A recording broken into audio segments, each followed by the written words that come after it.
Hi everybody, my name is Michael with US Flight Co. Today we're going to talk about sumping fuel on a Cessna 172. So I'll just jump right into it. If you want to follow me back here, there's mainly 3 points of sumping on the Cessna 172. This is a Cessna 172M model. There's one on each fuel tank, so there's one on this side, one on the other side, that's 2. And there's one more up front, but we'll go to that one in a little bit.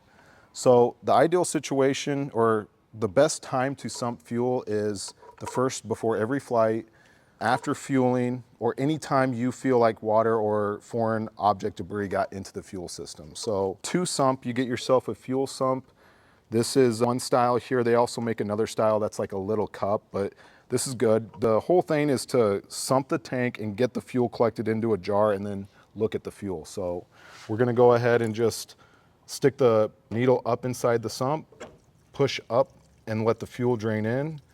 This sump says that you're supposed to fill pretty much all the way up to here, but we don't believe that's necessary for this. We're just gonna get a good amount, maybe about 1 inch of fuel, and then we let it settle. The important thing here is that we're looking in the fuel for any debris or water. So this sump, you can see it's kind of clear. There's no debris floating around. There's no water. Let's show you what a bad fuel sump looks like. Okay, here we have a bad fuel sump. As you can see, this is water, this is fuel. This would not be good. When you sump the tank, if you get this, you want to dump this sample out and keep sumping the fuel until there's no water, none of this clear stuff. Go to the front of the plane and I'll show you one last area to sump. Like I said, this is a Cessna 172M model.